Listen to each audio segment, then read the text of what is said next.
Hey guys, John Knutson here with BirdDog Support. Okay, so there's been a long-awaited P100 update that is now ready for you to use.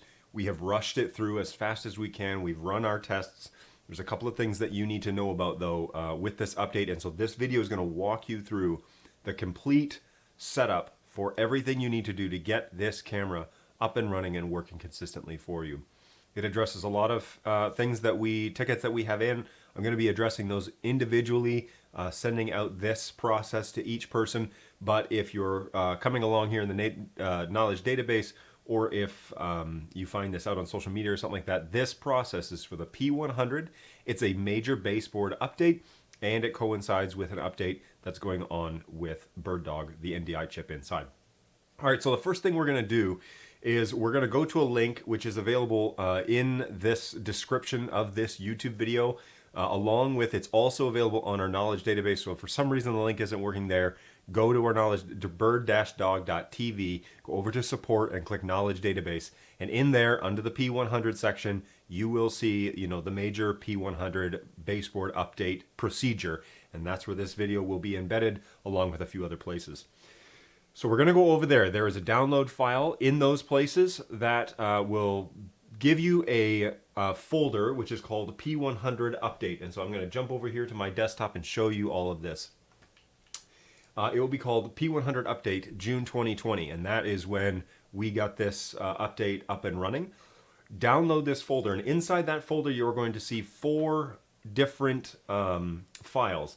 The first file that you're probably going to see is the BirdDog P100 NDI chip update. That will be the last process we do in today's video. The second will be the baseboard base firmware. So if for some reason you're running a really old version of the firmware, where you can find this is on the OSD-system-SV number. So if you go to the OSD menu, use your little gray remote, I don't know where mine is, use your little gray remote, hit menu, and go down to the bottom, system, and then it will say SV number, and it should end in 007. Okay, so as of June 2020, the end baseboard firmware number should be 007. If it's not, hit up this HD20 bin file and make sure that you're up to date using the typical USB update procedure, okay? That's important. The next piece is that is a little program that is actually a WinRAR archive program. This is the first piece, and the last one is the bin file, which is actually the core update for this update that we're about to do. Here's the process. We double click on this and it's going to open WinRAR. If you don't have WinRAR, grab it. It's free. It's just a little extraction tool. WinRAR will open and you'll see this folder here. We're going to go extract to. We're going to select desktop and hit OK. The destination path will be created and this folder will appear on the desktop. Now I've already done that. So I'm going to open up my desktop folder here. Let's do a new window. Let's open in a new window. Okay, so here we have our executable for this little program. Let me find it here. My eyes are evading. Oh, here we go. Here's the folder, and here is the application, okay?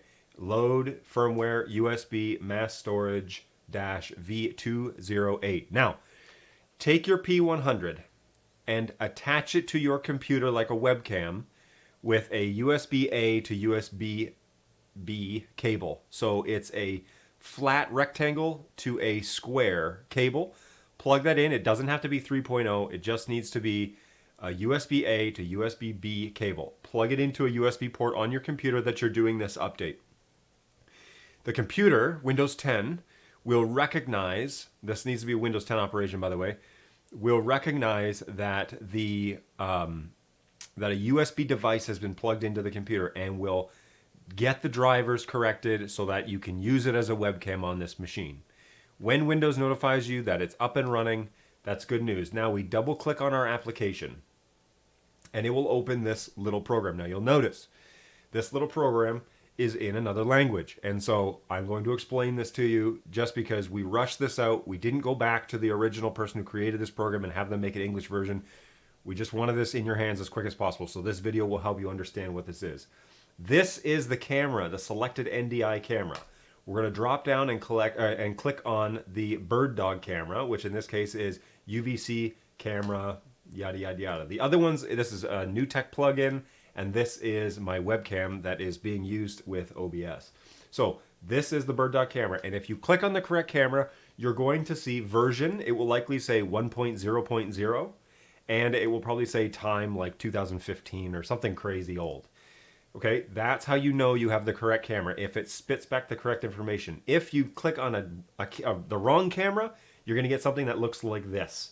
This is not native to this program, okay? UVC camera is my BirdDog P100 that is currently connected to my desktop. As you would have guessed, this is the destination of the bin file for the update. So we're going to click on this button. We're going to search for that bin file. Now, mine's in this little spot, but wherever you saved the download, click on that folder, and inside it'll say p100-core-101.bin. That is the file. Click on that, double click or hit open, and it will fill in that destination right here.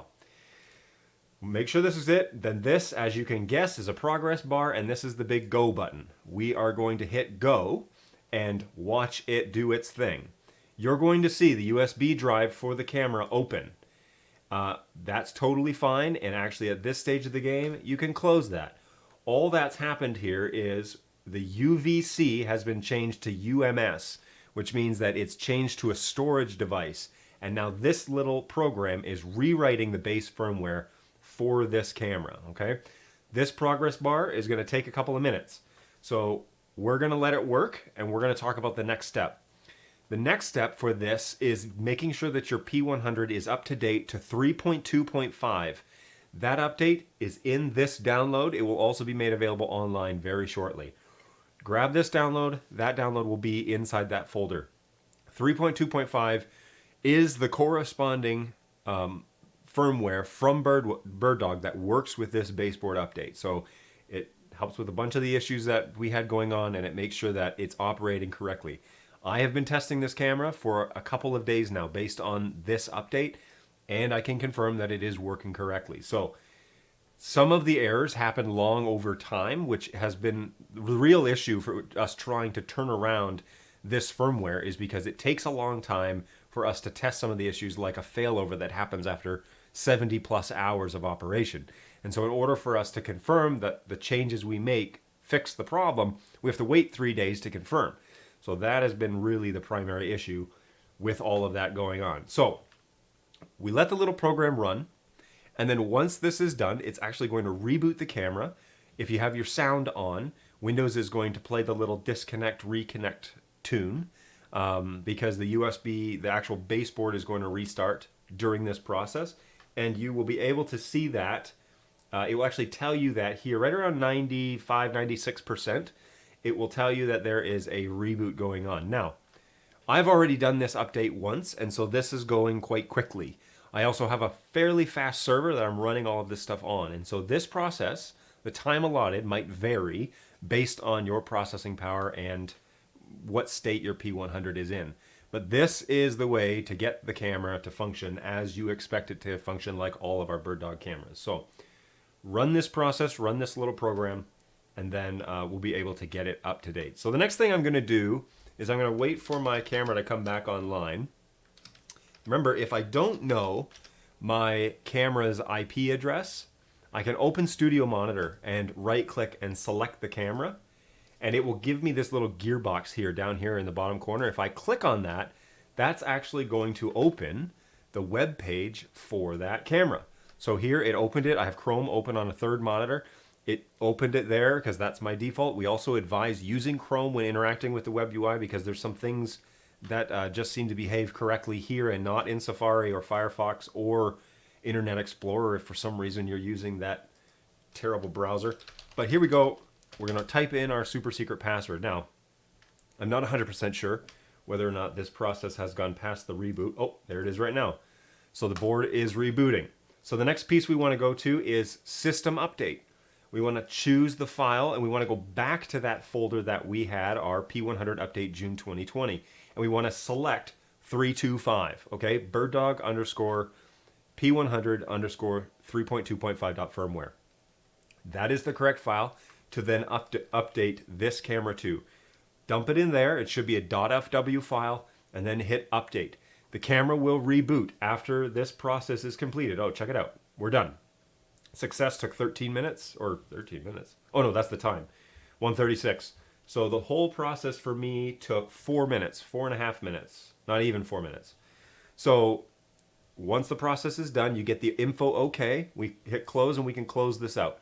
We log into the web UI, we go to System, System Update, dump our P100 firmware 3.2.5, and we hit update. Now, if you noticed on my dashboard, I actually already have this firmware, but I'm going to rewrite it for demonstration purposes.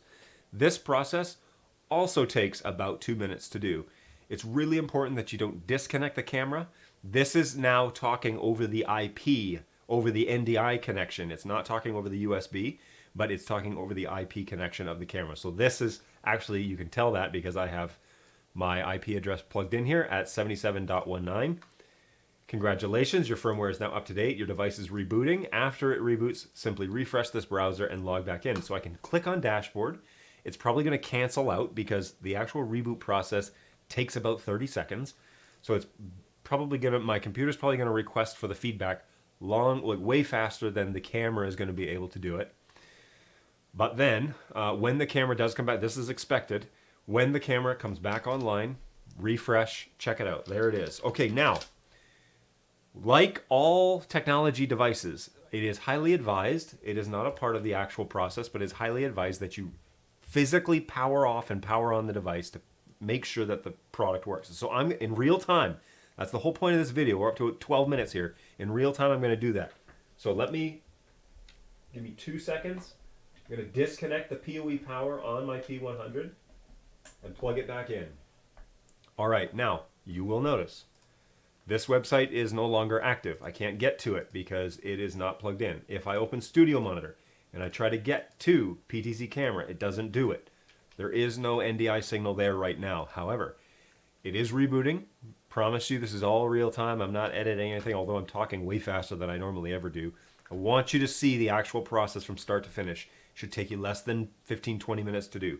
All right, the camera is in home position. So that NDI signal should start to be generated on my network, and I can just check it here. Actually, I can click none and then go back. And that NDI signal should start generating on my network. Boom, there it is. All right, now, the thing you need to know about this signal, first of all, camera needs a couple of minutes to kind of get itself oriented and to figure out all the settings. 1080p 5994, that is the default for this firmware. So if you had it set up and a bunch of stuff, this is a full-on rebuild from top to bottom of everything that's going on in the camera. So it's probably going to dump all your settings. So in order to change that, we need to go in and edit things. Now you can stop the video here. I'm just going to talk about customization from this point on. So feel free to quit it and do something else. But let's talk about some of these default settings.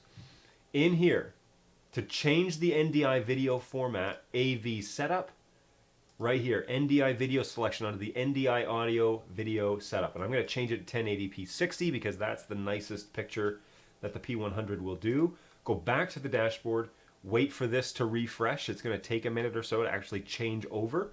1080p 60, confirmed.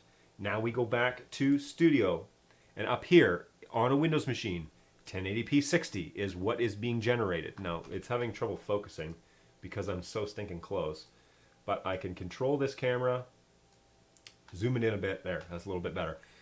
1080p 60, and I can confirm that the NDI signal is 1080p 60 because it says that up here in Studio Monitor. Studio Monitor is what we gauge all of our NDI signals out of because this is the NewTek standard. NewTek came out with this product and said you need to be able to view all NDI signals through this product, and this product is beautiful because it gives you the actual NDI resolution rate and the refresh rate, and it gives you a link to the website. So if you click on that little button, that little gear, it'll dump you to the website, and that's super helpful if you don't know what the IP address is because the network configuration method is set to DHCP, which is the easiest way to get these cameras online, okay? So DHCP, we're up and running. Studio Monitor relays back that we have 1080p 60. And notice that the picture is quite blown out, all right? There's a whole lot going on here. There's a couple of ways that you can check what's going on. We're gonna go back to the web UI, go back to AV setup. We're going to scroll down, and I'm going to make sure gamma is set to 0, not 1. Unless there's some specific reason why you need gamma to be 1, set it as 0. That will make your picture, first of all, not look blown out. That looks so much better than when it's set to 1. And if you want the comparison, while we're doing it here live, whoops, let's just, come on now, Windows. So if you want the comparison, gamma 0 and gamma 1. Look at that. That's a huge difference, and usually only people who have post-processing on their machines would need it to be gamma 1 because the rest of their camera fleet is set to gamma 1.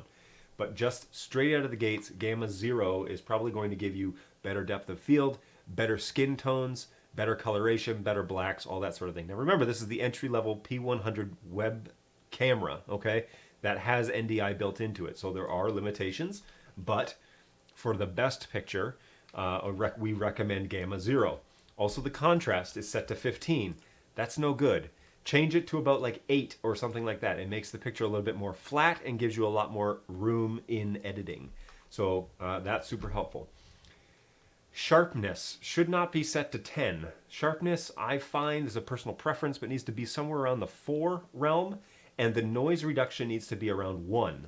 So this is starting to look way more smooth. We'll turn off and on autofocus.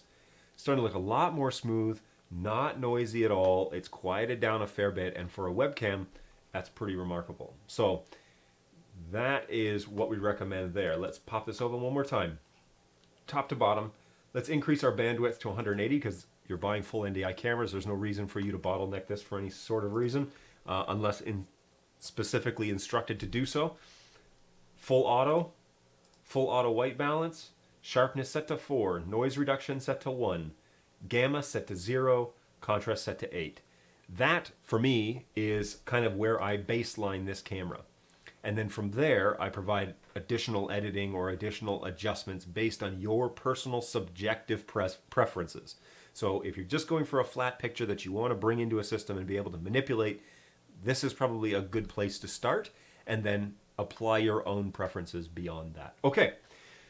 That is the entire process. The P100 is up and running. That was a live NDI view of the P100 that has just been updated. You've seen the whole process. The whole thing goes for about 15 minutes and you can be up and running and ready to go. If you have questions, please contact me at help@bird-dog.tv. We will try and get back to you as quick as we possibly can, but we want this to work for you. We want your P100s to get up and running. That's why we haven't waited for an English version or a multi-language version of a simple update software. We want to get it to you. Here's the video how to do it. You're up and running. Get you going. We really hope that you find these videos helpful. Please let us know if you'd like to see anything else done via video, live demonstration. I'd be happy to do that for you and make that as a public resource that you can use and share with the rest of your NDI community. Otherwise, I hope this video finds you well. You're having a great week, and we will talk to you guys in the next tutorial. Take care of yourselves. Take it easy. Bye.